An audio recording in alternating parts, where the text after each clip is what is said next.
안녕하세요. 저는 하루하루를 열심히 살아가는 30대 중반의 여성입니다. 여러분은 여러분의 인생에 행운이 항상 가득하셨나요? 지금부터 제가 하는 행운에 대한 이야기가 누군가에겐 공감하지 못할 이야기일 수도 있겠네요. 지금은 행복한 삶을 살고 있지만 사실 저의 지나온 과거를 돌아보면 제게는 모든 운이 비껴갔어요. 그리고 인생에 있어서 제일 중요한 복이 부모 복이 아닐까 싶을 정도로 제 유년 시절은 고난의 연속이었습니다. 어릴 때 부모님이 일찍 이혼하셔서 엄마와 둘이 살았어요. 처음에는 여인숙을 전전하며 살아야 할 정도로 경제적으로 너무 어려웠죠.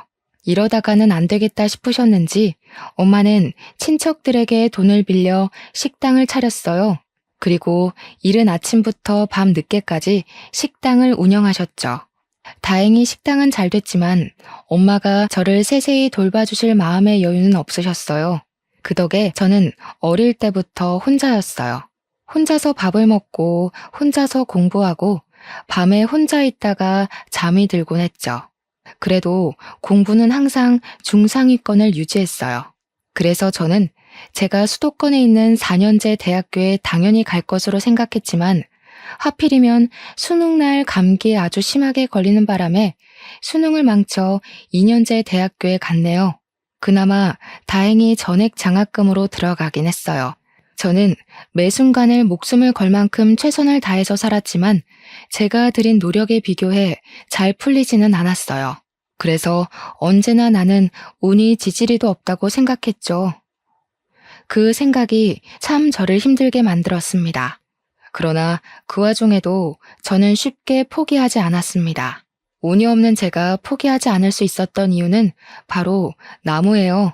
저는 어릴 때부터 나무를 정말 좋아했어요. 나무의 잎사귀만 봐도 이게 무슨 나무인지를 줄줄 말할 수 있을 정도여서 저의 어릴 때 별명이 나무 박사였어요.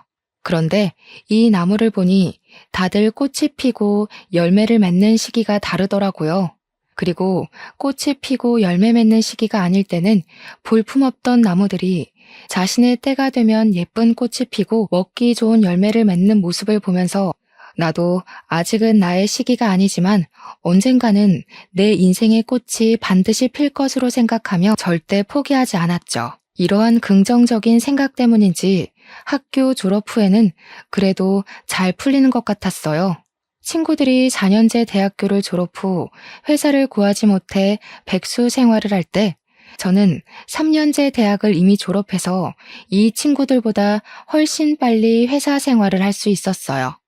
회사도 대기업만큼은 아니어도 중소기업 중 월급도 충분히 먹고 살고도 한 달에 30만 원 정도는 저축할 수 있을 만큼 받았고 회사 동료들도 다들 너무 좋아서 재밌게 다녔어요. 그리고 이 회사에서 동료의 소개로 남편을 소개받기도 했죠.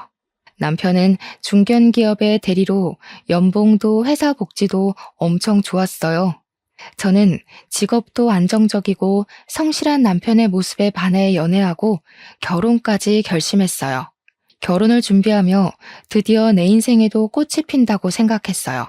그러나 아직은 아니었죠. 결혼 준비를 하는데 시댁에서 저를 너무 싫어하는 거예요. 그 이유는 제가 바로 이혼한 가정에서 자랐기 때문이었죠. 시어머니는 이혼한 가정에서 제대로 가정교육이나 받고 자랐겠냐며 처음 인사를 하러 갈 때부터 좋게 보시지 않으셨어요. 그래도 엄마의 식당이 동네 사람들이 이름만 들어도 어디에 있는지 다 아는 정말 유명한 한식당이었고 하나뿐인 딸이 결혼한다고 엄마가 집까지 마련해 주셔서 결혼에 승낙하셨어요. 저는 엄마가 그동안 정말 많이 고생해서 모은 돈인데 그 돈으로 제가 살 집을 마련하지 말고 엄마의 노후를 위해 쓰시라고 했어요. 하지만 하나뿐인 딸이 결혼하는데 시댁에서 기죽지 말고 할 말 다 하며 당당하게 살라고 마련해 준다고 하시더라고요. 그러면서 사실 이 돈은 제가 대학교에 가면 쓰려고 모아둔 돈이었는데 대학을 전액 장학금을 받고 들어가고 생활비도 수학, 과외 아르바이트로 스스로 벌어서 모은 돈을 쓸 일이 없었다며 그 돈으로 집을 마련해 주셨어요. 제가 대학을 3년제로 나오긴 했어도 학교 근처 엄마들 사이에서 수학을 정말 잘 가르친다고 소문이 자자했거든요. 그 덕에 학교를 다니는 3년 내내 명문대 학생들이 받는 만큼의 과외비를 받으며 생활했어요. 시댁에서는 저희 엄마가 집을 마련해 주신다는 것을 알고 이혼 가정에서 자라서 솔직히 걱정은 된다만 그래도 그 나이에 집도 있는 것을 보니 착실히는 살아온 것 같다며 결혼을 허락하셨어요. 결혼하고 첫 1년은 정말 좋았어요. 저도 남편도 열심히 일했고 엄마가 집을 마련해 주신 덕에 대출 하나 없이 시작했어요. 이대로만 가면 꽤 넉넉하게 잘 살 수 있겠다고 생각했죠. 그리고 곧 임신하게 되었는데 병원에서 유산의 위험이 있다며 조심하라고 했어요. 저는 아기를 지키기 위해 잘 다니던 회사도 관뒀어요. 회사를 관두는 것은 아쉬웠지만 23살부터 10년 조금 넘게 다녀서인지 퇴직금이 엄청 많더라고요. 저는 그 퇴직금을 잘 모아뒀다가 나중에 우리 아기를 위해 뜻깊게 써야겠다고 생각했어요. 우리 아기는 어떤 모습일지 상상하며 하루하루를 설렘으로 살아가던 어느 날이었어요. 남편이 최근에 부서가 이동되었는데 일도 사람도 너무 맞지 않는다며 회사를 관두고 싶다는 것이에요. 제가 회사라도 다니면 내가 돈을 벌 테니 관두라고 하겠지만 지금 저도 회사를 관둔 상태인데 남편마저 회사를 관둔다고 하니 답답하더라고요. 아기가 태어나면 이래저래 나갈 돈도 많을 텐데 우리 아기를 위해서 조금만 참으라고 이야기했어요. 남편은 일단 알겠다며 회사에 다니기는 하는데 극심한 스트레스로 인해 잠도 못 자고 밥도 잘 못 먹더라고요. 옆에서 보고 있으니 사는 게 아니라는 말이 무슨 뜻인지 정확히 알 정도로 너무 힘들어했어요. 이러다가 무슨 사달이 나겠다 싶어서 차라리 이럴 바엔 관두고 새로운 회사를 찾아보라고 했어요. 남편이 퇴사한 날 저는 이제 조금 쉬고 새로운 회사를 알아볼 줄 알았어요. 그런데 남편이 과일 가게를 하시는 시부모님 밑에서 일하며 일 좀 배워서 과일, 채소 가게를 열고 싶다고 하더라고요. 저는 솔직히 내키지 않았어요. 우리 엄마가 식당을 하시는 것을 보면 정말 너무 힘들어 보였거든요. 남들이 다 쉬는 날에도 마음 편히 쉴 수가 없고 정말 하루하루가 그야말로 전쟁터였어요. 게다가 사업은 한번 시작하면 쉽게 그만둘 수도 없잖아요. 그래서 저는 정말 남편이 사업을 하지 않고 그냥 일반 회사에 취업했으면 한다고 말했어요. 어느 날 남편이 회사에 간다길래 저는 당연히 다시 재취업이 되었나 보다 했어요. 저는 잘 됐다고 하며 남편의 새로운 시작을 응원했어요. 그리고 저는 검진을 받으러 산부인과에 갔는데 그곳에서 동네 동생 지은이를 만났어요. 지은이도 저와 비슷한 시기에 임신했는데 지은이와 제가 임신하기 전에는 지은이네 부부와 함께 넷이서 술도 종종 먹고 그랬어요.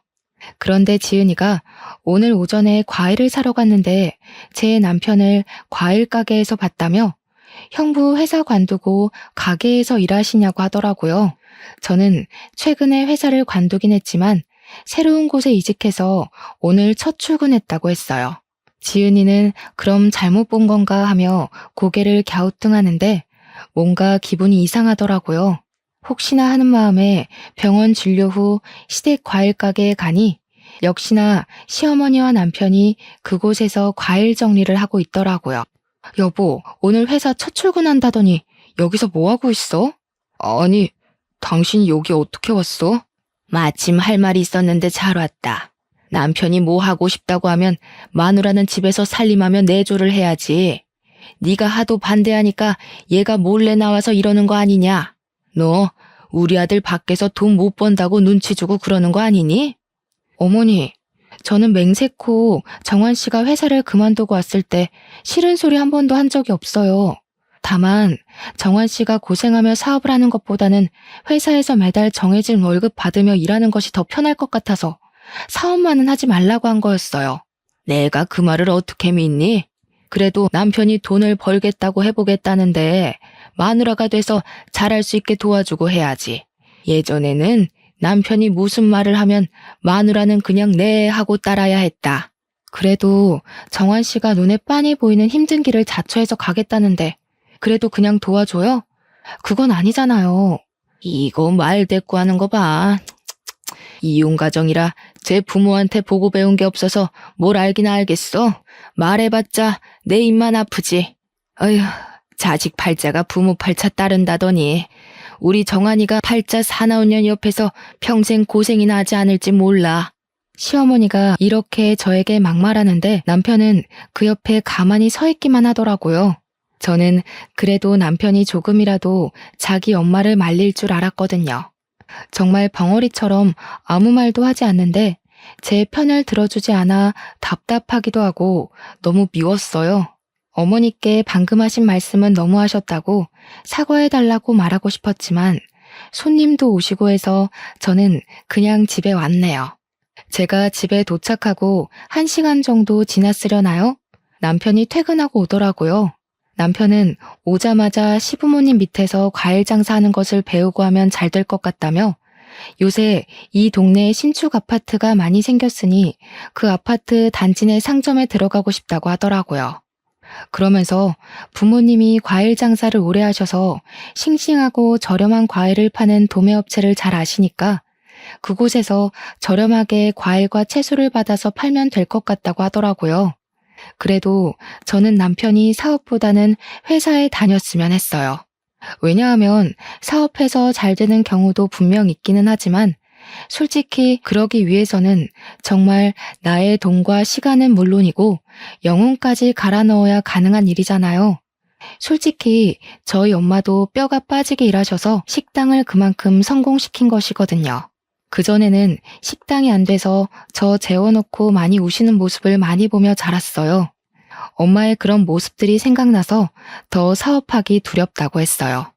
남편은 그런 저의 걱정을 아는지 모르는지 그래도 자신은 무조건 사업을 하고 싶다고 밀어붙이더라고요. 저는 이 부분은 조금 더 생각해보자고 말했어요. 그리고 아까 과일 가게에서 시어머니가 하신 말씀들 너무 하신 거 아니냐고 했어요. 아까는 손님들도 오시고 해서 그냥 갔는데 어머니께서 또 그런 식으로 말씀하시면 그때는 정말 참지 못할 것 같다고 이야기했죠. 그랬더니 남편이 그렇지 않아도 너무 심한 것 같아 엄마에게 잘 말씀드렸고 앞으로는 절대 그럴 일 없을 것이라고 미안하다고 하더라고요. 저는 그렇게 말하는 남편의 말을 바보처럼 철석같이 믿었네요. 남편은 그 뒤에 시댁에서 충실히 배웠고 3개월 정도 지나 신축 아파트에 과일 채소 가게를 열었어요. 신축 아파트라 아직 근처에 가게가 없던 터라 동네 엄마들이 생각보다 많이 방문하더라고요. 과일과 채소가 많이 신선했는지 입소문이 나기 시작했어요. 점점 손님이 많아져 남편 혼자 운영하기에는 너무 힘든 상황까지 이르렀죠. 남편은 매일 피곤함에 찌들어서 퇴근했으나 아직은 사업 초기라 아르바이트생을 고용하기에는 조금 부담이 되는 상황이었어요. 하루는 남편이 시어머니와 통화를 하면서 퇴근을 하더라고요. 남편은 집에 오자마자 제게 핸드폰을 주었어요. 너는 요새 집에서 뭐하고 사니? 네 남편은 너랑 아기 먹여 살리겠다고 저리 힘들게 일하는데 너는 뭐하고 있느냐 말이다. 어머니, 저도 집에 있기 답답하긴 한데 병원에서 지금 유산의 위험이 너무 크다고 절대 안정을 위하라고 해서 일단 집에만 있는 거예요. 우리 아기 지켜야 하잖아요. 하여튼 요새 젊은 것들은 나약해 빠져서 안 된다니까. 유산의 위험은 무슨? 너는 맨날 피곤한 정환이 보면서도 그런 이야기가 나오니? 젊은 사람이 집에만 있으면 더 아파. 좀 나가서 정환이 일도 돕고 해라. 알겠어? 시어머니는 남편은 일하는데 저만 집에 있는 것이 못마땅하셨는데 가게에 나가서 일 좀 도우라고 성하셨어요. 그러나 병원에서는 아직은 위험하니 집에서 최대한 움직이지 말고 안정을 취하라기에 어쩔 수 없이 저는 계속 집에 있었네요. 하루는 남편이 몸살이 심하게 왔어요. 아예 일어나지도 못하고 침대에 누워 끙끙 앓기만 하더라고요. 어쩔 수 없이 가게는 하루 쉬고 저는 남편에게 먹일 죽을 끓이고 있었어요. 그때가 아침 7시였는데 그 이른 시간부터 시어머니가 집에 오셨어요. 나왔다. 아휴, 우리 집 아들 자기 마누라 먹여 살린다고 그리 고생하더니 이렇게 알아누웠네. 알아누웠어. 예, 정환이 뭐 좀 먹였니? 지금 밥을 먹을 상태가 아닌 것 같아서 죽 끓이고 있었어요. 그런데 어떻게 알고 오신 거예요? 어떻게 알고 오기는 정환이가 연락했으니 왔지. 너는 남편이 그렇게 죽을 듯이 일하는데 어떻게 가게에 한 번 와서 도와줄 생각을 안 하냐? 저는 애도 아니고 부인도 있는 사람이 아프다고 엄마에게 연락해서 아침 대바람부터 시어머니를 이 집에 오시게 한 남편이 정말 미웠어요. 하지만 아파서 누워있으니 뭐라고 할 수도 없고 그냥 꾹 참았죠. 그렇지 않아도 기분이 좋지 않은데 시어머니는 그런 저를 세워두고 막말을 하시기 시작했어요. 임신한 것이 유세도 아니고 야, 나는 말이야 정환이 가졌을 때 집안일이고 밭일이고 다 했어. 심지어 치매 걸리신 시어머니가 업어달라고 하셔서 업기까지 했다. 그래도 난 멀쩡했는데 너는 어떻게 임신했다고 딱 그렇게 집에 누워만 있니? 정신 상태가 아주 굴러먹었어. 어머니, 저도 집에만 있기 답답해요. 그런데 의사 선생님이 유산의 위험이 있으니 되도록 회사도 다니지 말고 집에서 안정을 취하라는데 어떻게 해요? 얘 또 말대꾸하네. 너는 너네 엄마가 시어머니가 뭐라고 하면 바락바락 대들라고 가르치디? 이래서 이혼 가정에서 자란 것들은 안 돼. 맨날 부모가 싸워대는데 뭐 제대로 보고 배웠겠어? 아휴, 어쩌다가 저런 것이 내 귀한 아들의 짝이 돼서. 어머니, 아무리 그래도 너무하신 거 아니에요? 엄마, 자기야, 그만해. 아픈 사람 두고 지금 이게 뭐 하는 거야? 이번에는 정말 참기가 너무 힘들었지만 남편이 아파 누워있는데 저는 싸울 수가 없겠더라고요. 남편에게 뭐라도 먹여야겠다는 생각에 일단 부엌으로 가서 죽을 다시 끓였어요. 그런데 시어머니가 부엌으로 따라오시더니 냉장고 문을 벌컥 여시더라고요. 세상에, 집에서 살림은 하니? 어떻게 반찬이 이렇게 죄다 풀떼기야? 그리고 지금 몸살 난 애한테 야채죽이 뭐니 야채죽이. 전복이나 소고기 같은 영양가 좋은 음식을 팍팍 넣어서 끓여야 빨리 낫지. 아직 장을 보지 못해서 그래요. 우리 정환이 고기 좋아하니까 고기 같은 거는 떨어지기 전에 부지런히 사다 놔. 알겠니? 죽은 내가 전복죽으로 시켜주마. 네가 만든 죽은 네가 먹던지 버리든지 해라. 그 죽 먹고 어디 몸살이 났겠니? 시어머니는 죽을 끓이고 있는 제 옆에서 죽집에 전화해서 전복죽을 주문하셨어요. 아, 그리고 너 이제 임신한 지 한 5개월 됐지? 이제 좀 괜찮은 거 아니야? 정환이 다 나아서 가게에 출근하면 너도 따라 나와서 좀 도와라. 알겠니? 집에서 안정은 무슨. 그렇지 않아도 어제 병원에서 이제 안정기니 슬슬 운동을 하고 해서 가게에 나가려던 참이었어요. 정환 씨 괜찮아지면 같이 나가려고요. 그래, 처음으로 네가 내 말에 동의하는구나. 아무튼 정환이 전복죽 잘 먹이고 난 가게에 간다. 시어머니는 아침부터 제 속을 뒤집어 놓으시고는 가게로 떠나셨어요. 저는 어머니한테도 서운했지만 오늘도 어머니의 막말을 그저 듣기만 한 남편에게도 많이 서운했어요. 그래도 아프니 제 감정을 티내지 않고 전복죽을 먹이고 약도 먹이며 정성껏 보살펴줬어요. 어머니가 시켜주신 전복죽 탓이었는지 아니면 저의 간호 덕분이었는지는 모르겠지만 남편은 그날 저녁에 바로 몸이 괜찮아졌고 다음날 우리는 같이 가게에 출근했어요. 남편은 제게 일을 하나씩 알려주며 말로는 쉬엄쉬엄 하라고 했지만 자꾸 이것저것 시키더라고요. 저도 가게에 놀러 간 것은 아니기에 최선을 다해서 일했어요. 그렇게 남편을 따라 가게에서 일한 지 일주일이 지났어요. 가게에 있는데 뭔가 느낌이 이상하더라고요. 화장실에 가보니 출혈이 생각보다 심했어요. 저는 바로 병원으로 갔어요. 병원에서는 검진하더니 아기의 상태가 심각하다며 임신 종결을 해야겠다고 당장 입원하고 내일 바로 수술을 하라고 하더라고요. 그리고 다음날 저의 아기는 제 품에서 떠났어요. 수술 후 마취가 덜 깨서 정신없는 상태로 병실에 누워있는데 시어머니가 들어오셨어요. 너는 아이를 잘 지켜야지 유산을 시키냐? 너네 엄마는 지금 아기를 잃어버렸는데 안 오시고 뭐 하신다니? 엄마, 미진이 지금 막 수술실에서 와서 마취도 덜 깼어. 속상한 마음 알지만 그만해. 그리고 장모님은 식당에 예약 손님 있으시다고 내일 오신대. 그깟 식당일 뭐가 그리 중하다고 자기 딸이 남의 집 귀한 손주 잃어버렸는데 오지도 않는 게 말이 되니? 역시 이혼한 가정은 어쩔 수 없다니까. 엄마, 그만해. 뭐 미진이만 잘못해서 이랬나? 내가 미진이에게 일을 시켜서 그랬지. 솔직히 엄마가 미진이한테 가게에 가서 도우라고 했잖아. 그래서 일하다가 유산된 거지 뭐. 그니까 엄마도 나도 뭐라고 할 자격 없어. 어머, 너 얘랑 같이 살더니 너도 얘처럼 변하니? 생전하지 않던 말대꾸를 다 하고. 나는 너 임신 중에도 반 메고 할 것 다 했어. 가게 일 조금 도왔다고 유산한 게 말이 되니? 어머니, 제발 그만하세요. 정말 듣고 있기 너무 힘드네요. 뭘 그만해? 남의 집 귀한 손주 잃은 주제에 뭘 잘했다고 큰 소리야? 하여튼 누가 지 엄마 닮아서 팔자 사나운 년 아니랄까봐. 아유, 속상해서 여기 못 있겠다. 나 간다. 네 마누라 잘 병간호해라. 시어머니는 몸도 마음도 아픈 제게 굳이 막말을 퍼부으시고는 가셨어요. 남편은 엄마도 속상해서 그러신 거라며 저를 위로해 주었지만 이미 어머니의 말로 만신창이가 되어버린 저는 남편의 말이 하나도 들리지 않더라고요.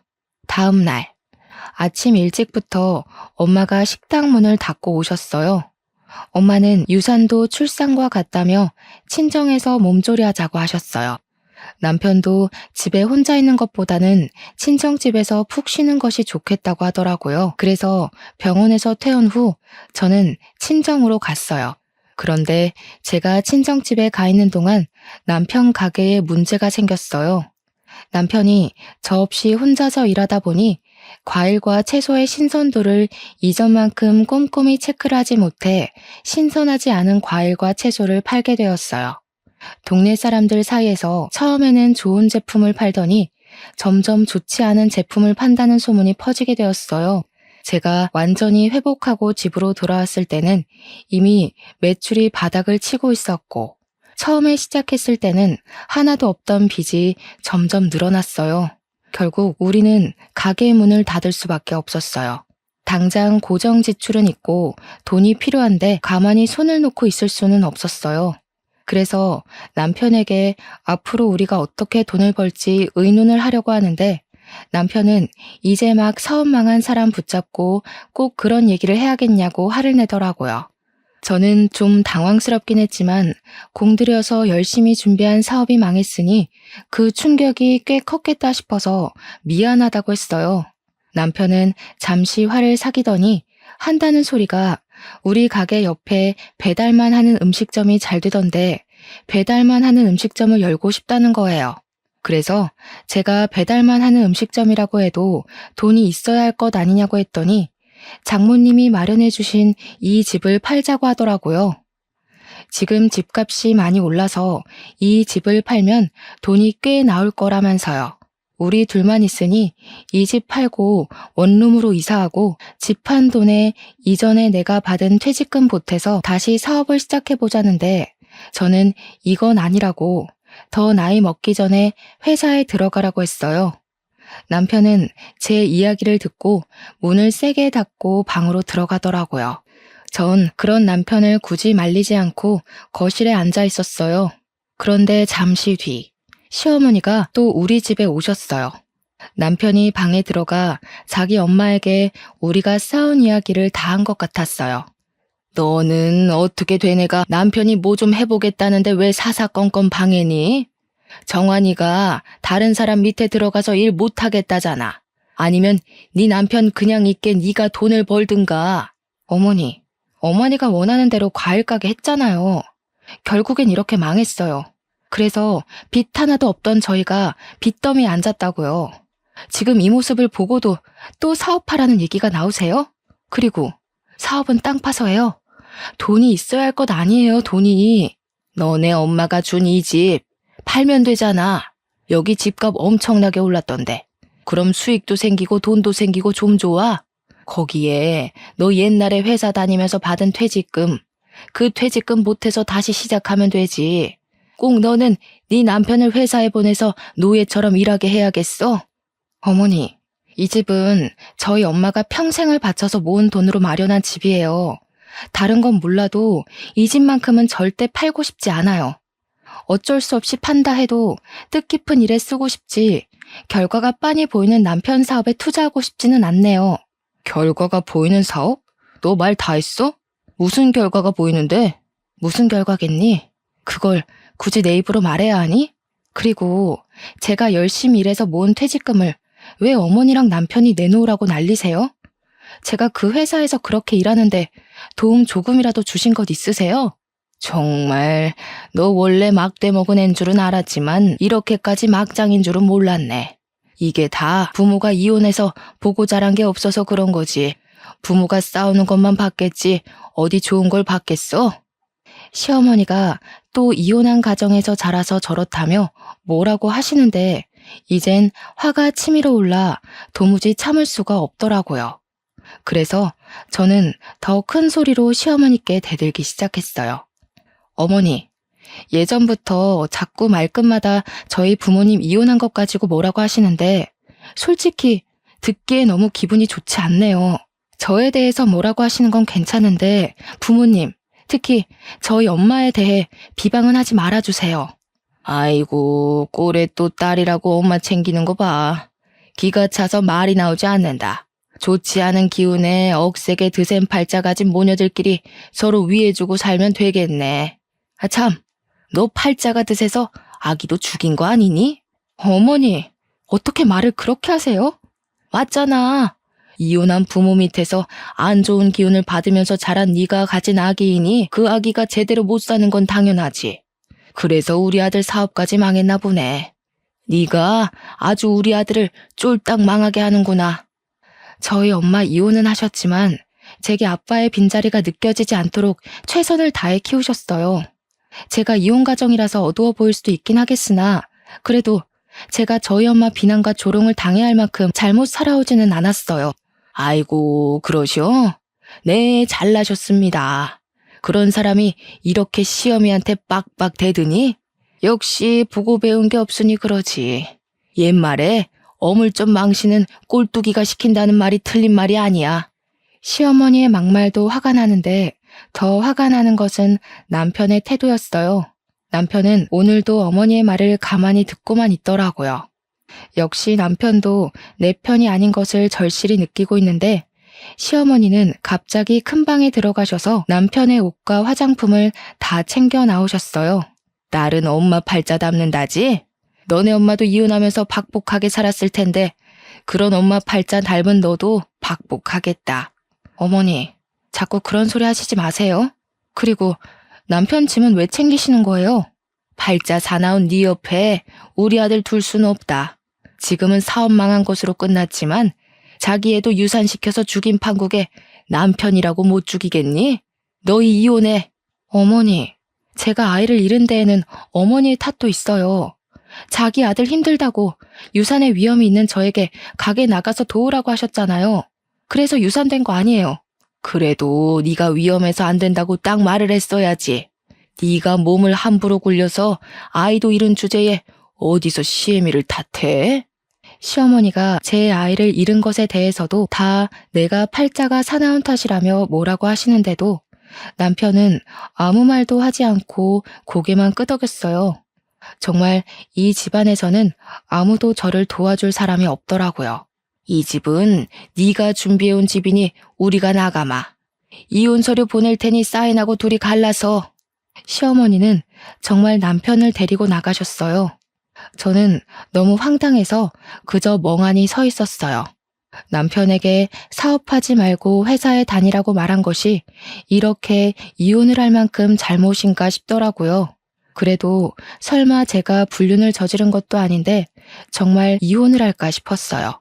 사업을 망하고 기가 죽어있는 아들이 안쓰러워서 속상한 마음에 그러시는 거겠지 했는데 며칠 뒤 정말 남편은 이혼 서류를 보냈어요.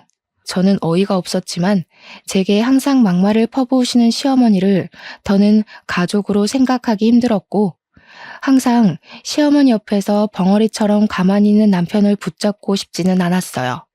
그래서 저도 미련 없이 서류에 사인하고 그렇게 이혼을 하게 되었어요. 이혼 후 저는 친정으로 가서 엄마께 그간의 모든 상황을 다 말씀드렸어요. 엄마는 이혼하고 온 저의 손을 꼭 잡고 그동안 고생했다고 하시며 그냥 엄마가 사준 집은 팔아버리고 같이 살자고 하셨어요.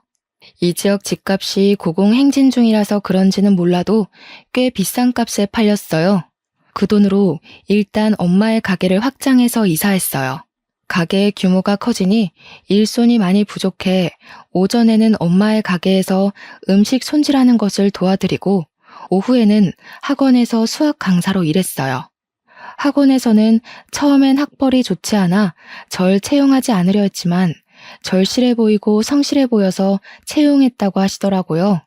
저는 원장 선생님의 기대에 부응하고자 다른 선생님들보다 더 일찍 출근하고 학생들도 정말 최선을 다해서 가르쳤어요. 학생들과도 돈독한 관계를 유지했고 제가 수학을 가르친 바는 성적이 꽤 많이 오르기도 했어요. 이렇게 저의 일에 만족감을 느끼며 열심히 일하던 어느 날 같이 일하는 선생님이 저에게 동영상을 하나 보여주며 이거 선생님 아니냐고 물어보더라고요. 보니까 제가 강의하고 있는 동영상이었고 댓글에는 정말 잘 가르치고 열정적인 이 시대의 참된 선생님이라는 글이 있었어요. 알고 보니 제 수업을 듣던 학생이 저의 동영상을 짧게 찍어 올린 것이었어요.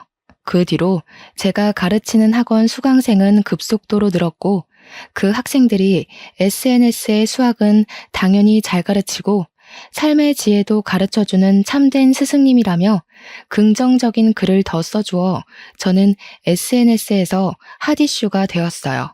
제가 사실 수학을 가르치면서 중간중간 제가 살아온 이야기를 해주며 학생들에게 지금은 힘들겠지만 조금만 더 힘을 내서 너희들이 정말 하고 싶은 일을 하며 살라고 항상 이야기를 했거든요.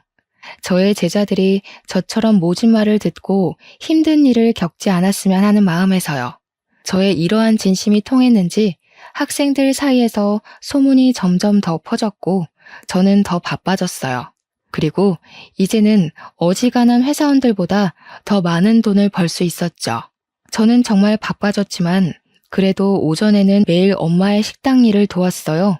하루는 집에서 일어나 평소처럼 대충 머리를 묶고 집에서 입던 옷을 입고 엄마 식당에 일을 도우러 가는데 전 남편이 앞에 있는 거예요. 넌 꼴이 그게 뭐냐? 나랑 이혼하더니 백수 됐어? 그렇게 사업하지 말라고 내가 하는 일마다 회방 놓더니 꼴 좋다. 나는 그새 애인도 생겼는데 너는 아직도 이러고 살아? 안 됐다. 엄마 가게 일하러 가는데 굳이 예쁘게 꾸미고 차려입을 필요 없어서 항상 씻지도 않고 대충 입고 갔거든요. 그런데 전 남편은 저의 이런 모습만 보고 저에게 백수라느니 하며 한심한 표정을 짓더라고요. 그래서 저는 제 지갑에 있던 저의 명함을 보여줬어요. 오, 수학 강사. 나름 사짜 직업이네. 그런데 수학 강사로 생활이 되나? 별로 돈 많이 안 된다던데. 저는 저를 무시해대는 전 남편에게 SNS에서 돌아다니는 저의 짧은 동영상 하나를 보여줬어요. 엄청나게 많은 학생 앞에서 여유롭게 강의하는 제 모습을 본 전 남편은 깜짝 놀라더라고요. 그때 근처에서 한 여성분이 전 남편의 이름을 부르며 다가왔어요. 바로 전 남편이 새로 만나고 있다는 애인이었죠. 그 여성분은 저를 빤히 보더니 저를 안다고 하더라고요. 전 남편이 어떻게 아느냐고 물으니 자기 동생이 학원 수강생인데 매일 저의 강의 영상을 보면서 집에서 복습하고 있다고 하더라고요. 그러면서 동생이 실력 좋으신 선생님으로 유명하신 분이라고 했다며 농담으로 앞으로 더 유명해질지 모르니 사인이라도 받아둬야 하는 거 아니냐며 웃더라고요. 전 남편은 제가 이렇게 유명해졌다는 사실을 알고 휘둥그레지며 헤어졌어요. 엄마의 가게에 도착해서 일을 돕는데 엄마가 재밌는 이야기를 하나 해주시겠다고 하더라고요. 사실 엄마의 식당이 너무 잘 돼서 2호점을 오픈할 생각으로 좋은 상가 자리를 찾고 계셨어요. 그래서 부동산에 식당할 자리를 구한다고 했더니 터가 아주 좋은 곳에 싸게 매물이 나왔다고 주소를 알려줬는데 시댁의 과일 가게 자리였대요. 엄마가 부동산 사장님께 여기 과일 가게였는데 왜 내놨냐고 물으니 건물주한테 쫓겨났다고 하는 거예요. 쫓겨난 이유는 과일 가게 주인인 전 시모가 이혼 가정에서 자란 제 욕을 그렇게 하고 다녔대요. 이혼한 부모 밑에서 자라 팔자 억세고 운도 지지리도 없는 년이랑 자기 아들이 결혼해서 하는 일마다 풀리지 않는다면서요. 그런데 그 소리를 들은 건물주가 너무 화가 나서 월세를 말도 안 되게 올리고 이 월세를 내지 못하자 가게를 빼라고 했다는 거예요. 알고 보니 이 건물주의 부모님이 가정폭력으로 이혼하시고 찢어지게 가난하게 사셨대요. 그래도 악착같이 돈 모아서 건물주가 되셨다고 하더라고요. 건물주는 꼭 그 이야기가 자신에게 하는 것 같다며 이혼 가정에서 힘들게 자랐을 며느리에게 도움은 못 될 망정 어떻게 그리 욕을 하냐고, 그런 인성이 나쁜 사람은 잘 되면 안 된다고 내보냈다는 거예요. 저는 엄마의 이야기를 들으며 뿌린 대로 거둔다는 말이 틀린 말이 아니라며 그렇게 저와 엄마를 무시하더니 잘 됐다고 했어요. 그날 오후 엄마는 잠깐 짬을 내서 전 시모의 과일 가게를 인수했고 그 뒤로 2호점 오픈 준비에 학원 강의까지 하루하루를 눈코 뜰 새 없이 바쁘게 보냈어요. 강의를 마치고 밤늦게 집으로 가는데 전 남편이 집 앞에 있는 거예요. 퇴근하는 저를 보더니 다시 같이 살자고 하대요. 저는 네가 만나는 애인은 어쩌고 나한테 와서 이러냐고 물으니 그때 걔는 예뻐서 만나긴 했는데 너무 무식하다고 하더라고요. 그러면서 저처럼 똑똑하고 현명한 여자를 만나고 싶다고 하더라고요. 전 당연히 전 남편과 합칠 생각이 눈꼽만큼도 없어서 그냥 보낼까 하다가 전 시모의 과일 가게도 쫓겨났다는데 뭐하고 사는지 궁금하더라고요. 물어보니 그냥 엄마 과일 가게가 망해서 지금은 회사 구하면서 막노동을 하고 있다는 거예요. 아휴, 그렇게 사업하고 싶다고 노래를 부르더니 결국 그렇게 됐어? 내가 넌 멍청하니까 사업하지 말고 진작에 회사 다니라고 했잖아. 진짜 100번은 말한 것 같은데? 그래도 난 너네 엄마 덕에 인생 폈지. 너 같은 머저리랑 이혼시켜줘서 그 뒤로 나는 인생이 아주 잘 풀리네. 뭐? 그 말은 내가 없어서 더 잘 됐다는 거야? 그럼! 너랑 이혼하고 그야말로 내 삶은 만사 형통이었어. 내가 이때까지 성공 못한 게 다 멍청하고 운이 지지리도 없는 널 만나서였던 것 같아. 어떻게 오랜만에 만나서 말을 그딴 식으로 해? 좀 좋게 말해줄 순 없어? 좋게? 너 내가 너네 엄마한테 무시당하고 막말 듣고 우리 엄마 이혼했다고 뭐라고 하실 때 너는 뭐 하고 있었어? 그러지 말라고 제대로 말려본 적 있어? 그 옆에서 그냥 다 듣고만 있었잖아. 그때 네가 가만히 듣고만 있지 않았어도 우리가 이러지는 않았을 거야. 그래도 나 엄마한테 너무 그러지 말라고 이야기했어. 난 내 나름대로 최선을 다했다고. 최선은 무슨? 너는 방관했겠지. 그거 아냐? 나 그때 너 벙어리인 줄 알았어. 말 못하는 벙어리. 그래도 네가 그때 가만히 있어줘서 나도 열받아서 너랑 결혼 생활 더 못하고 헤어지고 잘 됐으니 뭐 딱 좋네. 저의 비난과 조롱에 전 남편은 망연자실한 표정으로 제 앞에 서 있더라고요. 그 표정을 보니 정말 10년 묵은 채증이 내려가는 것처럼 아주 통쾌하고 고소하고 좋더라고요. 그리고 그런 남편에게 마지막 결정타를 한 방 더 날렸어요. 아, 그리고 너네 엄마 이혼 부모 밑에서 자란 나를 엄청나게 욕하고 다니시다가 건물주한테 쫓겨났다며? 사업이 망하기는 무슨, 쫓겨난 거지. 네가 그걸 어떻게 알아? 사실 너네가 쫓겨난 자리에 우리 엄마 식당 2호점 오픈해. 그 건물주가 그랬다고 하더라.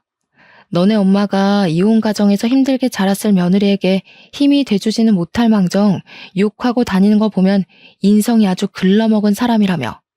그런 사람은 반드시 망하게 해야 한다던데? 뭐? 그럼 갑자기 건물주가 월세 올리고 못 내니까 나가라고 한 것도 다 그것 때문이었어? 그래, 너네 엄마의 그 말 때문에 그런 거였어. 몰랐니? 너네 엄마의 막말이 씨앗이 돼서 불행이 시작된 거지. 아, 그리고 건물주가 이 동네 건물주 대표더라고. 건물주가 이 동네 건물주들에게 너네 엄마에 대해 다 이야기한 것 같던데. 가게를 쉽게 구할 수 있으려나 몰라? 전 남편은 한숨을 크게 내쉬더니 다리에 힘이 풀렸는지 주저앉으려고 하더라고요. 저는 넘어지려는 전 남편을 일단 잡아서 일으켰어요. 아이쿠, 넘어지면 안 되지. 그 멍청한 여자친구 불러줄까? 멍청한 너랑 한 세트처럼 너무 잘 맞을 것 같은데. 천생연분 아니냐? 멍청이 커플. 그리고 미안하지만 난 이미 만나는 남자가 있어. 꿈도 꿀 생각하지 말고 둘이 꼭 결혼까지 해주라. 특별히 축의금은 내가 1,000원 보내놓을게. 저는 전 남편에게 만나는 남자가 있다고 했지만 사실 없어요. 엄마 가게 일 도와드리고 학원 강사 일로 하루 24시간이 모자랄 정도이거든요. 그런데 있다고 하니 전 남편이 씩씩대면서 가는데 그 모습을 보며 깔깔거리며 웃어줬네요. 사실 전 남편과 어이없게 이혼하면서 할 말 제대로 하지 못한 것 같아서 아쉬웠거든요. 그러나 제가 아주 완벽히 잘 살고 있는 모습을 보여주며 최고의 복수를 한 것 같아서 기분이 너무 좋았어요. 드디어 내 인생에도 꽃이 피고 열매가 맺히는 것 같더라고요. 요새 시기가 시기인 만큼 다들 힘들고 어려우신 것 같아요. 제 주변만 봐도 그렇고요. 저 역시 그랬어요. 어릴 때는 걸핏하면 부모님이 큰 소리로 싸우셔서 항상 공포와 불안감에 살아야 했어요. 10대 때는 부모님이 이혼하셔서 항상 외롭고 경제적으로도 힘든 시기를 보내야 했어요. 20대가 되며 경제적인 어려움이 해결되며 잠시 행복해지나 싶더니 20대 후반에는 평생 제 편이 되었을 아이를 잃었고 이혼까지 겪어야 했죠. 저보다 성적이 낮았던 친구도 좋은 대학을 갔고 성격이 좋지 않았던 친구도 좋은 회사에 취업하고 좋은 남자를 만나 결혼도 잘하고 아이도 잘 낳아서 잘 키우더라고요. 제 주변 사람들은 다들 잘 나가는데 저만 항상 모든 일이 꼬였죠.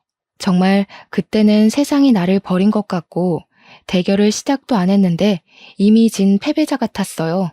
그러나 그 힘들고 척박했던 삶 와중에도 포기하지 않고 노력한 결과 지금은 지역에서 수학 최고 인기 강사로 소문나 제가 좋아하는 일로 돈을 많이 벌면서 누구보다 행복하게 살고 있네요. 여러분도 지금 힘든 일이 있다면 절대 포기하지 마세요. 나무가 뿌리를 내리면 언젠가는 꽃이 피고 열매를 맺듯 여러분의 삶이라는 나무도 이미 뿌리를 내렸으니 분명 언젠가는 꽃이 피고 열매를 맺어 남들이 우러러보는 날이 올 거예요. 그날을 기다리며 여러분도 저도 다들 힘내서 열심히 살아나가요. 오늘 하루도 힘내시고 저의 기나긴 사연 들어주셔서 감사해요.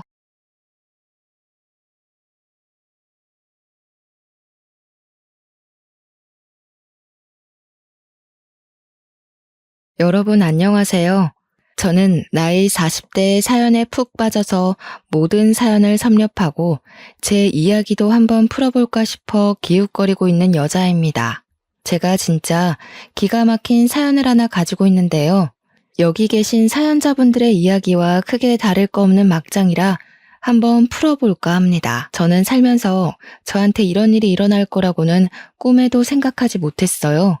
왜냐하면 제가 결혼한 사람이, 그러니까 제 남편이 말이죠.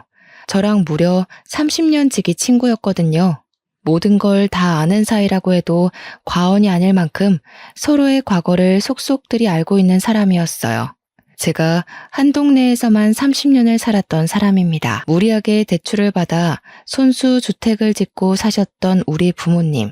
평생을 손수 지은 집이라며 절대로 이사 못 간다고 하셨었거든요. 그 동네에 살고 계신 사람들 대부분이 손수 지은 집이라며 그 터를 떠나지 못하시는 분들이긴 했어요. 우리 부모님의 집이 낡아서 보수가 필요할 때도 서로 돕고 도와가며 보수를 하고, 또 다른 집에서 보수가 필요하면 동네 사람들 모두 모여 돕고, 그니까 그 동네 사람들이 전부 집안에 숟가락이 몇 개가 있는지 다 알 정도로 친한 사이라는 거죠. 우리 옆집에 살던 동갑내기 친구가 바로 제 30년 지기 친구이자 남편이 된 놈이었습니다. 저랑 남편은 초등학교도 중학교도 고등학교도 같은 학교에 다녔고 졸업을 했어요. 모든 졸업사진마다 남편의 얼굴이 떡하니 찍혀 있는 걸 보면 얼마나 어이가 없는지 모릅니다. 물론 대학에 가서야 드디어 갈라지긴 했지만 그게 저희의 사랑이 싹트게 된 계기이기도 합니다. 매일같이 등교하고 학교하고 학원까지도 같이 다니다가 20살 되자마자 갑자기 서로 다른 곳을 향해 가니까 마음이 이상하더라고요. 등교하면서 같은 반 친구 욕도 하고 선생님 욕도 하고 시험 성적 서로 몇 점 나왔냐고 내기도 하고 해야 하는데 지하철역까지 혼자 걸어가고 수업 마치고 혼자 오는 길이 너무 길고 외롭게 느껴졌어요. 근데 그 마음을 제 남편도 똑같이 느꼈다는 거예요. 자꾸 머릿속에 제가 둥둥 떠다녀서 미친 줄 알았다고. 그래서 군대로 도망을 간 거예요, 이 바보가. 근데 군대에 가니까 서로에 대한 생각이 더욱 절실하게 나는 거죠. 결국 제가 못 참고 군대 면회를 갔다가 그날 서로의 마음을 털어놓고 이야기를 하게 되었습니다. 제가 그때 참았더라면 이 기가 막힌 일도 겪지 않았을 텐데, 아무튼 남편이 군인임에도 불구하고 연애를 시작했고요. 저는 바보같이 그 꽃다운 시절을 군대 간 남자 기다리느라 허비해야 했습니다. 대학 시절에 이 남자 저 남자 만나보고 클럽 같은 데도 다니고 즐겼어야 했는데 코가 확 깨이는 바람에 아주 수도승처럼 지냈죠. 친구들이 어차피 군대 가는데 클럽 가도 모른다고 꼬실 때도 무슨 열려문이라도 세울 것처럼 굴었으니까요. 남편이 휴가만 나오면 좋아서 떨어지는 방법도 모르는 사람처럼 그렇게 연애를 했습니다. 같은 학교 출신인 친구들이 저랑 남편이 연애한다고 하니까 너네는 이미 부부 아니냐고 농담을 할 정도였어요. 그만큼 오래 하라고, 또 연애 감정이 전혀 생기지 않을 것 같은 사람들이었다는 거죠. 서로에 대해 모르는 게 없다는 건 장점이자 단점이었습니다. 가끔은 쉬고 싶은 날도 있는데 아무것도 할 거 없으면서 밖에 왜 안 나오냐고 닥달하는 남편에게 욕을 쏴주고 싶기도 했고요. 생리통이 심해서 집에서 쉬고 있으면 말없이 문고리에 초콜릿이랑 사탕 같은 걸 걸어두고 갈 때는 뽀뽀를 해주고 싶었죠. 불같으면서도 평온한, 오래된 것 같으면서도 신선한 연애를 쭉 이어갔습니다. 저희가 대학을 졸업하고 취업 준비를 할 때 서로의 이력서를 봐주고 고쳐주고 모의 면접도 서로 준비해주고 했어요. 보통은 사회인이 되면 또 다른 세상에 발을 들이는 거라고 하잖아요. 주변 모든 게 달라지니까요. 그래서 헤어지는 커플들도 많다고 하는데 우리는 오히려 서로 비밀이 없다 보니 더 편하게 연애를 할 수 있더라고요. 집안끼리도 다 아는 사이고 우리가 사귀는 걸 알게 된 이후에 저는 그 집에서 며느리, 남편은 이미 우리 집에서 사위 취급을 받으며 지냈습니다. 그렇게 딱 연애한 지 10년 차에 저희는 결혼을 약속했어요. 양가의 집안 사정도 다 알고 있고 숟가락이 몇 개 있는지도 아는 판에 사이좋게 허세 없는 결혼하자고 약속을 했습니다. 금전적인 문제로 의기투합이 되니까 결혼식 진행이 아주 순조롭게 착착 진행되었어요. 우리는 드디어 신혼살림까지 양가의 도움으로 얻어서 정착을 하게 되었습니다. 신혼집은 같은 동네이긴 하지만 서로의 집까지는 걸어서 15분 정도 걸리는 위치에 잡았습니다. 평생을 그 동네에 살아서 그런 건지 익숙한 동네를 떠나서 살고 싶지 않은 마음이 들기도 했고요. 부부싸움을 하게 되면 살벌하게 할 것 같아서 친정이든 시댁이든 가까운 곳으로 피신 가야 한다는 생각도 있었고요. 한 동네에서 오래 산 장점이자 단점이라고나 할까요? 거기만큼 편한 곳을 찾지 못하겠더라고요. 밤늦게까지 장사하시는 슈퍼집 아주머니와 언제 맡겨도 완벽하게 수선해주시는 세탁소 아저씨도 한몫하셨습니다. 남편과 저는 꽤 괜찮은 중견기업에 다니고 있었어요. 연봉도 매년 잘 오르고 직원 복지도 괜찮은 기업이었는데 저는 식품 쪽 사업부에서 일하고 있었고 남편은 패션 사업부 쪽이었습니다. 같은 계열사긴 하지만 건물은 다르게 위치하고 있어서 회사에서까지 남편의 얼굴을 마주 볼 일은 없었습니다. 그나마 다행이라고 해야 할지 회사에서까지도 내내 얼굴을 보고 있어야 한다면 금방 지겨워질 것 같았거든요. 남편은 패션 사업부 쪽의 일을 매우 마음에 들어 하지 않았습니다. 사실 남편이 지원했던 부서는 전혀 다른 부서였거든요. MD 쪽 일을 하고 싶어 했어요. 그러니까 매장을 돌면서 매장에 나와 있는 옷들을 전체적으로 밸런스 맞춰서 코디를 한다거나 잘 나가는 옷들을 위주로 카탈로그 작업을 한다거나 하는 그런 부서 쪽으로 지원했으나 사업부에 자리가 남아서 어쩔 수 없이 사업부로 떨어진 거죠. 매장 쪽 일과는 전혀 관계가 없다 보니 남편은 회사를 꾸역꾸역 다니고 있었습니다. 저랑 결혼하고 나서도 계속 일이 재미가 없다는 말만 반복했고 어느 순간부터는 이직을 할까 사업을 할까 하면서 허튼 소리를 하더군요. 중견기업이라 나를 알아주는 회사임에도 불구하고 배가 불러서 저런 소리를 하는 거지 하면서 제가 몇 번이나 잔소리를 했죠. 따지고 보면 우리도 이제 나이 30을 넘겼는데 이제 와서 스카우트 되는 것도 아니고 개인 사업을 하게 되면 리스크가 너무 많잖아요. 개인 사업이라는 게 무조건 성공한다는 보장도 없고 어느 정도 가진 재력이 있어야 한동안 굴러가고 할 텐데 사업부에서 일을 하면서도 눈에 보이는 게 없는지 자꾸 헛바람이 들어서 사업 이야기를 꺼내곤 했습니다. 그때마다 저는 안 된다고 딱 잘라 말하면서도 더 늦기 전에 시켜야 하나 고민도 되긴 했죠. 제가 워낙 시부모님이랑 친하게 지내는 사이기도 했고 결혼하고 나서도 그 관계가 잘 유지되고 있었기 때문에 몇 번 고민 상담을 했어요. 지금 월급도 좋고 복지도 좋고 이만한 회사 찾기도 힘든데 자꾸 남편이 딴 마음을 먹는 것 같아서 고민이라고요. 연애하던 시절이었으면 시모가 분명 제 말이 맞는다고 하셨을 텐데 결혼하고 나니까 또 말이 조금씩 달라지더라고요. 저한테 은근히 그냥 우리 아들 하고 싶은 거 하게 응원해주면 안 될까? 하는 뉘앙스로 말을 하시는데 그런 마음 아세요?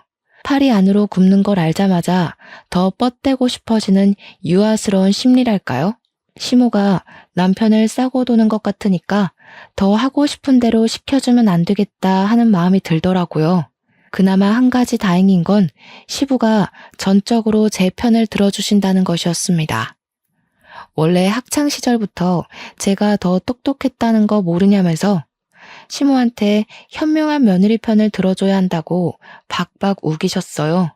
시모가 은근히 남편 올려치기 하면서 저를 깎아내리실 때도 시부가 딱 잘라서 이야기를 해주셨죠.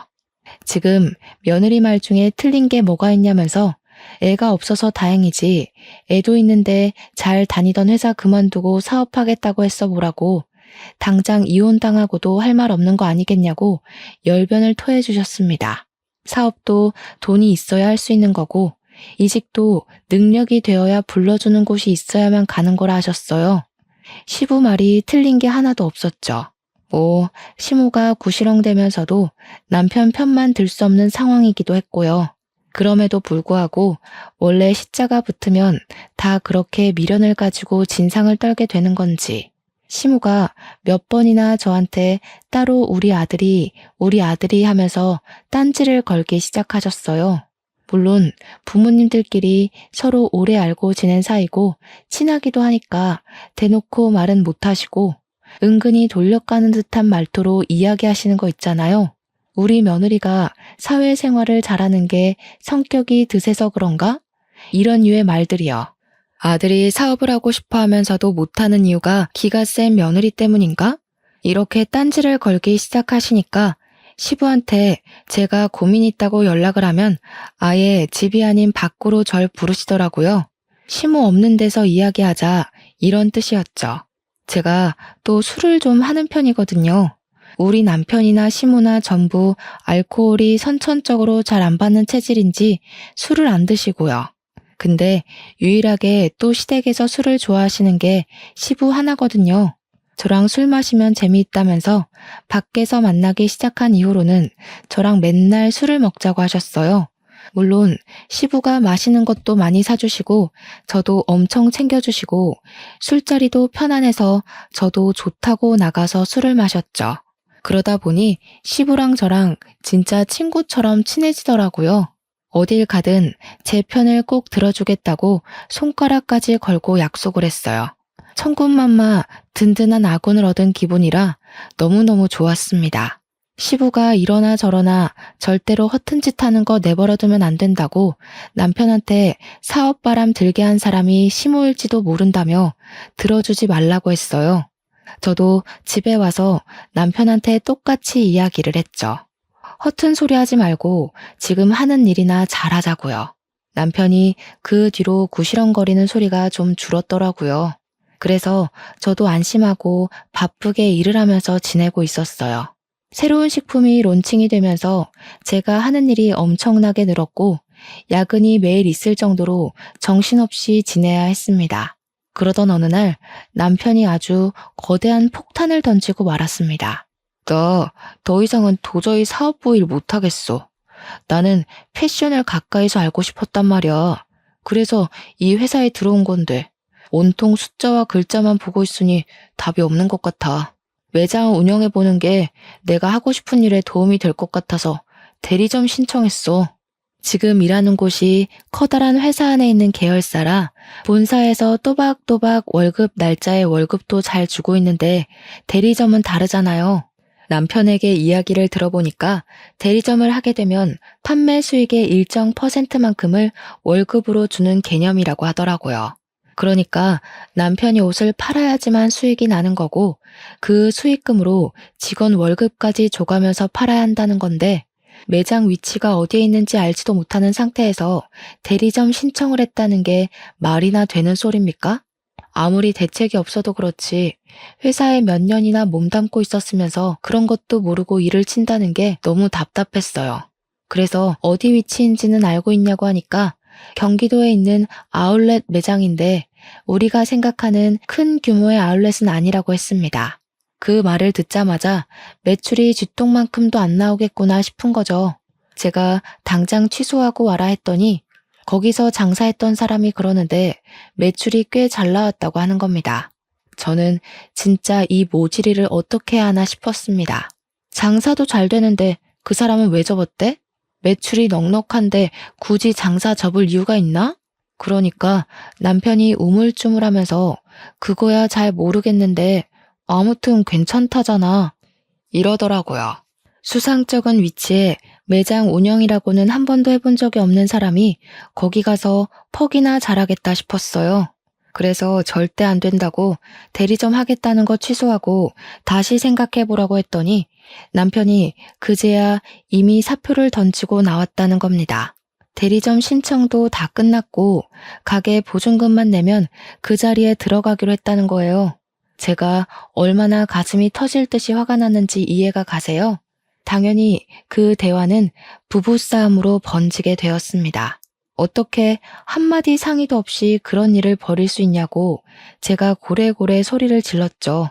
남편은 제가 소리를 질렀다는 것에 꽂혀서 막 뭐라고 했어요. 어떻게 남편이 하겠다는 일마다 부정적으로 볼 수 있냐? 소리는 왜 지르냐 하는데 이렇게 혼자 독단적으로 처리할 거면 결혼은 왜 했나 싶고 너무 열이 뻗치더라고요. 남편한테 솔직하게 이야기를 했죠. 너 자리 잡으려면 못해도 몇 년은 걸릴 거 아니냐고요. 그러니까 남편이 옷만 잘 팔면 됐지 자리 잡는 게 뭐 오래 걸리겠냐고 빠르면 한 달 안에도 할 수 있는 거 아니네요. 저는 남편에게 그 사업체가 돌아가는 시스템도 모르면서 다짜고짜 대리점을 내면 누가 도와줄 거냐고 너 잘할 수 있냐고 따졌어요. 그러니까 뭐 자기가 패션 쪽 일을 한 게 몇 년인데 그것도 모르겠냐고 으름장을 두더라고요.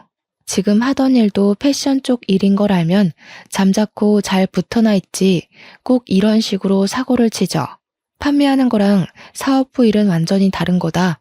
사무직이랑 서비스직이 어떻게 같을 수 있냐고 했더니 대꾸 안 하더라고요.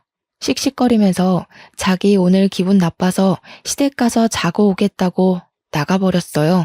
저는 혼자 남은 집에서 이 사태를 어찌 해결해야 하는가 고민을 하고 있었는데 시부한테 연락이 왔습니다. 술 한잔 하자고 하시길래 마음껏 취해보려고 술을 마시고 속 시원하게 털어놓았어요. 생각이 없어도 너무 없는 것 같다고 어떻게 상의도 없이 그런 일을 할 수 있냐고 하니까 시부가 되려 미안하다며 보증금은 시부가 내주시겠대요. 그래서 에라 모르겠다, 될 대로 되라 하고 손 놓기로 했습니다. 당연히 제가 결심해야 할 일은 남편이 자리를 잡기 전까지 애를 가지지 않겠다는 것이었습니다. 하지만 세상 일이 제 마음대로 될 리가 없죠. 그렇게 다짐한 지 4개월이 막 지났을 무렵 제가 글쎄 임신을 떡하니 하고 말았습니다. 물론 양가에서는 무슨 잔치라도 벌일 것처럼 난리를 떨면서 좋아하셨습니다. 저한테 은근히 틱틱거리던 시모까지도 너무 잘했다고 축하한다고 제 손을 꼭 잡으시는데 제 마음은 또 그게 아니지 않겠어요. 축하받아야 마땅한 일이지만 그러면서도 마음 한구석에 걱정이 너무 크게 되는 겁니다. 우리 아이한테 아직까지도 미안한 일이에요, 그게. 남편이 은근 낯을 가리는 성격이라 그런지 매장에서 손님이 와도 멀뚱멀뚱하게 있다고 하고 아무리 직원들이 잘한다고 해도 매장의 책임자라는 사람이 아무것도 안 하고 멍하니 있으면 무슨 물건이 팔리겠어요. 남편은 그냥 편한 거 좋은 거만 하면서 직원들에게 모든 책임을 전가하고 있었던 거죠. 버는 돈도 당연히 본사 다닐 때보다 훨씬 줄었고 그나마도 월급 제때 가져다 주지도 않았어요.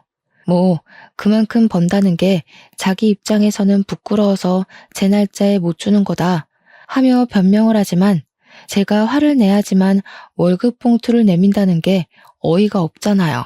도대체 그 돈으로 뭘 하고 다니는지, 왜 만날 돈이 없다고 난리인지.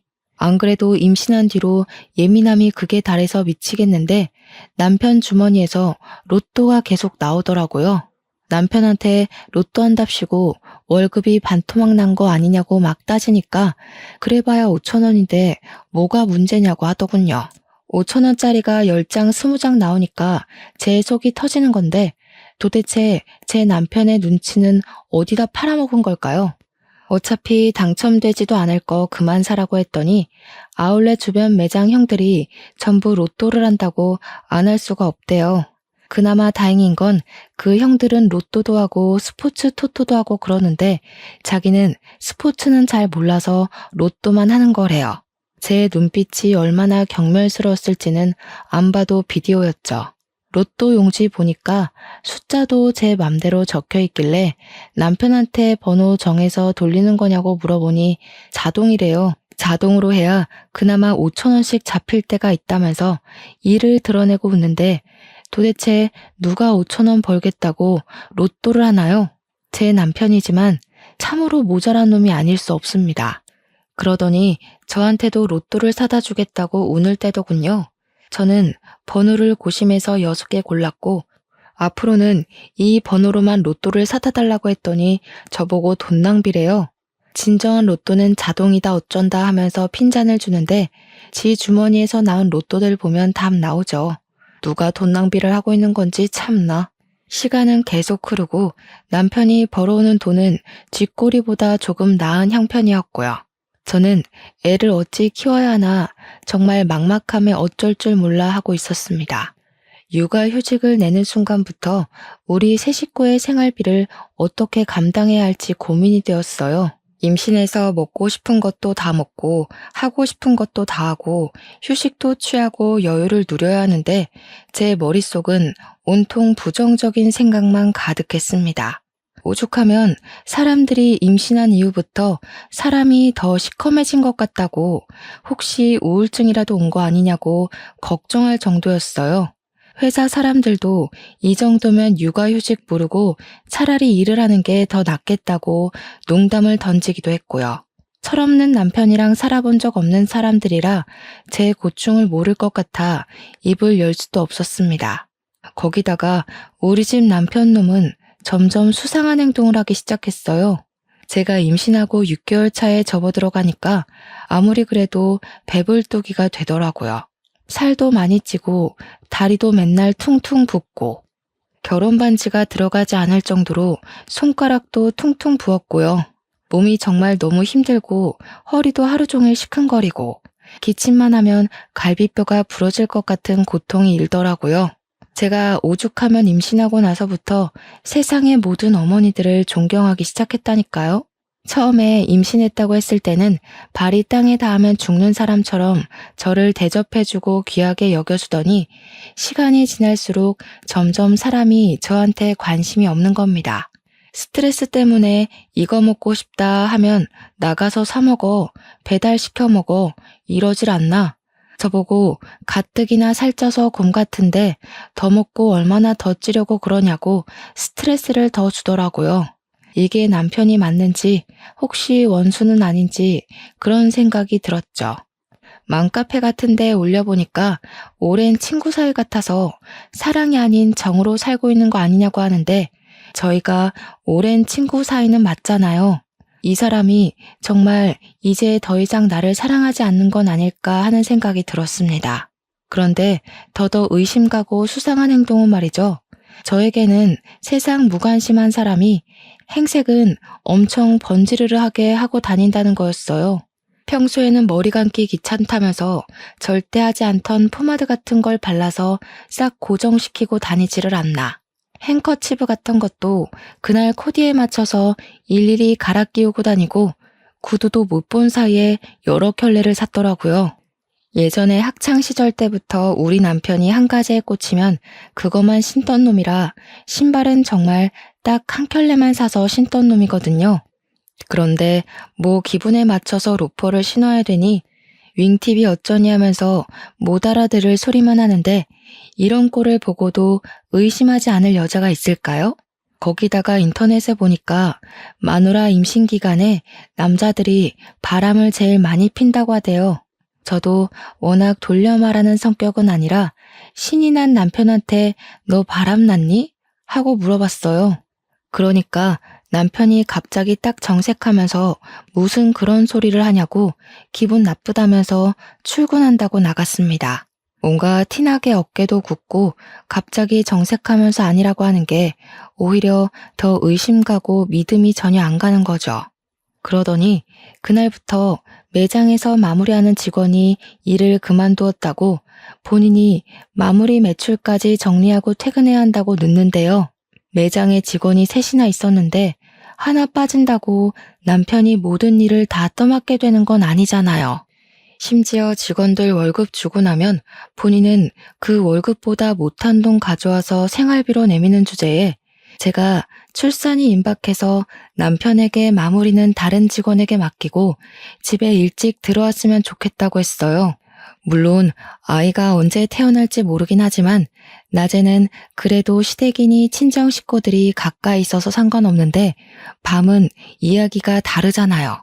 시부모님도 친정 부모님도 일찍 주무시는 편이고 남편 아니면 구급차를 타야 하는데 그럼 꼭 남편 없이 혼자 실려가는 기분이 들 것 같고 이래저래 출산 막달이니까 일하는 시간을 줄이고 옆에 있어 달라고 했죠. 그랬더니 남편이 저한테 자기가 돈을 많이 벌어야 애도 키우고 하지 않겠냐는 겁니다. 그런 마음이 있었으면 애초에 사표를 던지지 말았어야 하는 거 아닌가 싶었지만 싸움하기 싫어서 입 밖으로 꺼내진 않았습니다. 저한테 그 정도는 이해해주라고 제가 육아휴직을 내면서 생활비도 모자란데 2배는 더 벌어야 하지 않겠냐고 하더군요. 그런데 아무리 바빠도 제가 출산하는 날에 병원을 와야 하는 거 아닌가요?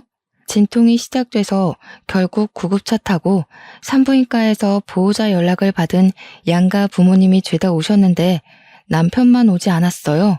제가 진짜 너무 어이가 없어서 진통을 하는 내내 눈물이 막 나오더라고요. 아프기도 하고 서럽기도 하고요. 오죽하면 우리 아들 하면서 챙기는 시모도 우리 부모님 앞에서 어쩔 줄 몰라 하더라고요.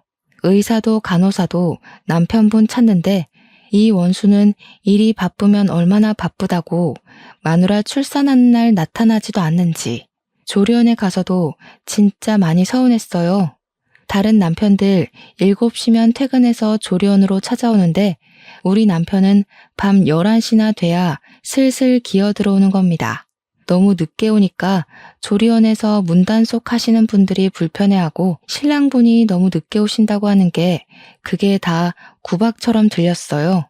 남편이 늦게 오니까 애도 못 보고 프로그램 참여도 못하고 제가 진짜 서운했어요.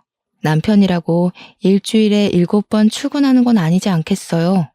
쉬는 날에 조리원 프로그램 좀 참여하려고 했는데 쉬고 싶다면서 집에 가버리는 거예요. 조리원에 저 혼자 두고서 쉬고 싶다고 가버리는데 너무 어이가 없었습니다. 조리원 퇴소에서는 더 막장이었어요. 저는 애 보느라 정신이 없는데 남편이라는 놈은 자기 피곤하다고 작은 방 가서 자버리는 게 아니겠어요? 저는 울고 보채는 애 달래고 놀아주고 안아주고 하느라 정신이 없는데 회식이 있었다면서 술을 먹고 들어오질 않나 저한테 주는 건 로또 한 장이 끝이었습니다. 저한테 미안하다는 소리 한마디 없었어요. 엄청나게 짜증나고 서운하고 저는 애 돌보는 기계가 된 느낌까지 받고 이게 바로 산후 우울증이라는 사실을 몰랐습니다. 아기를 한 6개월쯤까지 키웠을 때 우리 부부는 거의 대화를 하지 않게 되었어요. 저도 집에서 육아휴직을 내고 애만 보고 있었고 남편은 쥐꼬리 월급 가져다 주면서 생색은 엄청나게 내고 집에서도 핸드폰만 보고 있으면서 계속 뭐가 좋다 싫다 했는지 아이씨 이랬다가 아싸 이랬다가 난리도 아니더라고요. 그래서 너 뭐 하냐고 제가 핸드폰을 확 뺏어서 화면을 살펴보았습니다. 그러니까 이 미친놈이 불법 사행성 토토 같은 거를 하고 있더라고요. 제가 놀래서 이게 다 뭔가 하면서 이것저것 눌러보니까 만지지 말라고 저한테 소리를 치는데 충전 내역이 딱 뜨더라고요. 충전 금액이 무려 500만 원이나 되는 겁니다. 저한테 돈 못 벌었다면서 월급 엄청 조금 가져다 주던 게 알고 보니 토토하느라 돈을 써서 조금밖에 못 주던 거였어요. 제가 그 사실을 알고 얼마나 큰 충격과 배신감을 느꼈을지 상상은 가십니까? 충전 내역을 살려보는데 여태 쏟아부었던 돈이 몇백이 아니라 몇천 단위까지 올라가더라고요. 애까지 낳은 마당에 사행성 도박에 빠져서 이 정도 돈을 쓰다니 진짜 생각이 없어도 너무 없는 거죠. 제가 열이 받아서 수입이 도대체 얼마나 되는 거냐고 정확하게 말해보라고 했더니 모른다고 딱 잡아떼는 겁니다. 네가 버는 돈인데 모른다는 게 말이 되냐고 솔직하게 말을 하라고 했는데 계속 어물쩍 넘어가더라고요.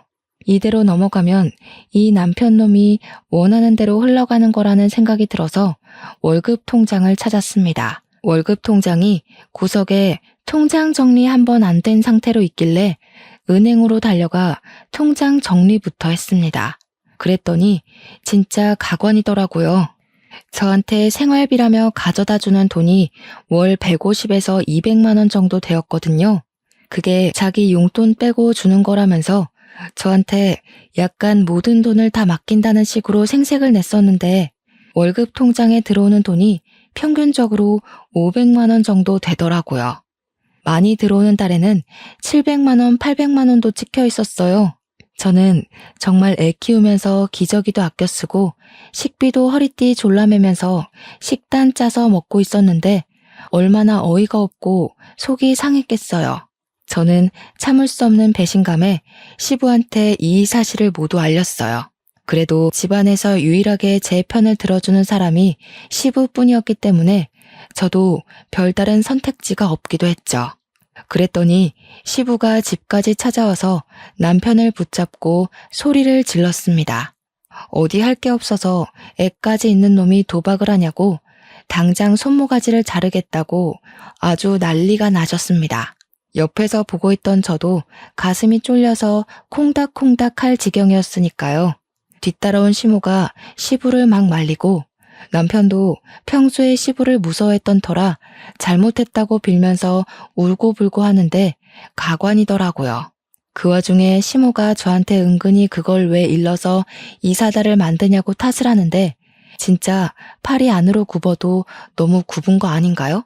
제가 말해서 들어먹을 인간이었으면 시부한테 말 자체를 하지 않았겠죠. 제 말을 듣지 않으니까 어쩔 수 없이 이 상황을 만든 건데 진짜 짜증났어요. 그 뒤로는 남편이 저에게 완전히 적대감을 드러내기 시작했어요. 부부 사이가 원활하지도 않았고 사행성 토토를 제가 시부에게 알린 이후로 저희의 감정의 골은 더욱 깊어질 수밖에 없었죠. 제가 무슨 말만 하면 틱틱거리면서 저를 깔보고 무시하기 시작했어요. 여자가 복직해봐야 돈을 벌면 얼마나 벌고 승진을 하면 얼마나 하겠냐면서 자기가 벌어온 월급으로 살아야 할 건데 왜 그런 걸 시댁에 가서 일러냐 이런 거죠. 제가 눈이라도 치켜뜨면 또 시부한테 가서 이럴 거냐고 비아냥거리는데 저희가 또 30년 지기 친구잖아요. 서로 말이 곱게 나가질 않는 거죠. 거기다가 활용점정으로 남편이 술 먹고 들어온 것도 열이 받는데 옷에 여자 화장품까지 묻혀온 거예요. 제가 이걸 그냥 참아줘야 할까요? 제 성격에 절대로 참아줄 수 없었죠. 그래서 남편이 술에 취해 자는 사이 한쪽 눈썹을 완전히 밀어버렸습니다. 아침에 일어나서 식겁을 하면서 저한테 야, 미쳤냐? 하면서 달려드는데 저도 옷에 묻은 화장품 보여주면서 네가 더 미친 거 아니냐고 했죠. 나도 호스트바에 가서 한번 질펀하게 놀아볼까? 하면서 소리 지르니까 씩씩거리면서 한쪽 눈썹 손으로 가리고 출근하더라고요.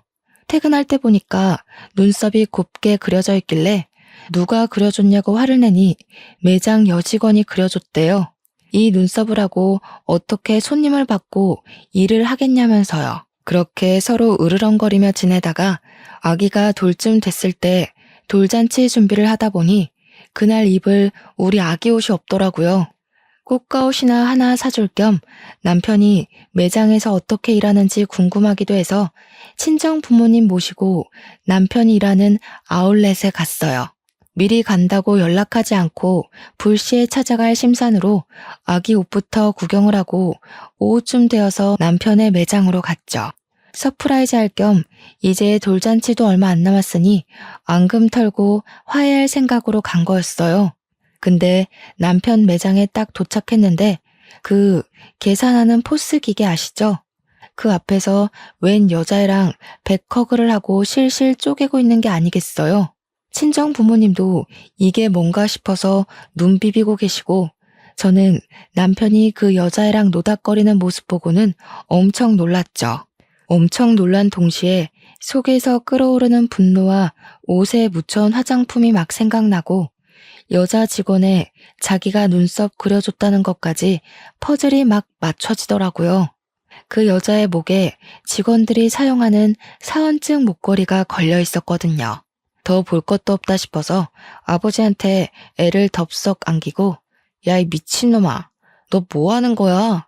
소리를 지르면서 남편에게 달려갔어요. 남편이랑 그 여자애랑 후다닥 떨어지면서 어머나 하는데 제가 눈에 뭐 보이는 게 있겠습니까? 남편이 손사래를 치면서 아니야 오해야 하는데 아주 뺨부터 갈겨버렸습니다. 주위에 있던 사람들도 다 쳐다보고 옆 매장, 앞 매장 할 거 없이 다 구경 와서 보는데 분이 안 풀려서 소리를 막 질렀죠. 이 미친놈 새끼가 지금 마누라가 떡하니 있는데 매장 직원이랑 바람이 나서 이러고 있어? 아니야, 오해야. 오해라니까. 그냥 계산하는데 뭐가 안 돼서 그런 거야. 너는 직원이랑 끌어안고 시시덕거리면서 일하는 게 지금 바람이 아니라는 거야? 우리 부모님도 김서방 지금 뭐 하는 겐가? 하고 소리치고 있고 여직원에는 고개 숙이고 구석에 어쩔 줄 몰라 서 있고 남편은 저한테 맞은 뺨이 막 부어오르기 시작하는데 아니라고만 변명하고 앉아있더라고요.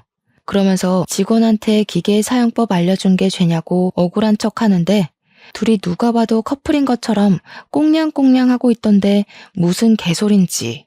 제가 남편 귀때기를 잡아 끌고 당장 나오라고 했어요. 남편이 지은 죄가 있어서 그런지 쪽팔린 것도 모르고 잘못했다고 막 빌면서 질질 끌려 나오더라고요. 그대로 부모님 차에 태워서 시댁으로 달려갔습니다. 시댁에 도착해서 문을 쾅 열고 들어가니까 시부모님이 저와 남편을 보고 뒤이어 따라온 우리 부모님을 보고 깜짝 놀라시더라고요. 제가 씩씩거리고 있으니 무슨 일이 난 건 알겠는데 저희 부모님까지 와 있으니 이상하다 싶으셨겠죠. 알고 계셨어요? 이 사람이 바람 난 거 알고 계셨냐고요. 시부모님이 숨을 헉 들이키시더니 몰랐다고 하시면서 남편한테 진짜 바람 피웠냐고 막 추궁을 하시더라고요. 남편이 아무 소리도 못하고 죄송합니다, 잘못했어요 하는데 우리 부모님은 김서방이 그럴 줄 몰랐다고 가슴을 쾅쾅 치시며 분노하시고 있고요. 그러니 시모가 저한테 쓱 이야기를 하는 겁니다. 아니, 평소에 집에서 애를 얼마나 구박을 했길래 애가 바람을 피우고 그러겠어. 우리 아들 뺨은 또 왜 이러고? 네가 때린 거니? 애 얼굴을 무식하게 왜 때리고 그래 정말? 저는 당연히 할 말을 잃었죠. 바람 피운 게 누군데 제 탓을 한단 말입니까? 평소에 제 편만 들던 시부는 아이가 떡하니 저희 부모님 품에 있는데 담배만 뻑뻑 피워대시고요. 세상에 너무나도 실망스럽더라고요. 아니, 얘기 들어보니까 우리 애가 오해라고 하는구먼 뭘. 바람 피운 것도 아니라는데 애를 때리긴 왜 때려? 내가 이거 그냥은 못 넘어가. 이혼해 너네. 시모가 되려 큰 소리를 치니까 기가 막혔죠. 남자가 사회생활하다 보면 한 번쯤 실수도 하고 그런 거 아니겠습니까? 어차피 지금 며느라가 복직도 못할 텐데 그냥 눈 딱 한 번 감고 넘어갑시다. 결정적일 때 팔이 안으로 굽는 걸 경험하게 된 거죠. 그래서 제가 그 여자 불러보라고 했더니 남편이 걔는 어려서 아무것도 모르는 애라고 하더라고요. 지금 누가 누구 앞에서 그 여자 편을 든답니까? 나랑 이혼하는 건 둘째치고 걔 이야기도 들어보자고 당장 데려오라고 난리법석을 떨었습니다. 그랬더니 남편이 그 여자애는 죽어도 못 부른다고 차라리 이혼을 하재요. 우리 부모님도 기가 막혔는지 사람을 잘못 봐도 한참을 잘못 봤다며 이혼하라고 내 딸 상처받는 거 죽어도 못 본다고 했습니다. 제가 남편 보고 짐 싸서 너네 집 가라고 하니까 군소리 없이 짐 챙겨서 시댁으로 가더라고요. 저도 이혼하기로 완전히 마음 굳혔고 30년 지기 친구고 나발이고 정말 하나도 소용없더라고요. 며칠 뒤에 이혼 서류 싹 작성해서 시댁에 들고 갔더니 집안에서 하하호호 웃는 소리가 막 들리는 겁니다. 누구 속은 다 뒤집어졌는데 자기들끼리 재미있는 일이라도 있나 보지 싶어서 비밀번호 열고 들어갔더니 거실에서 삼겹살을 구워 먹고 있더라고요. 가운데에 떡하니 그 상간녀인 매장 여직원까지 끼워서요.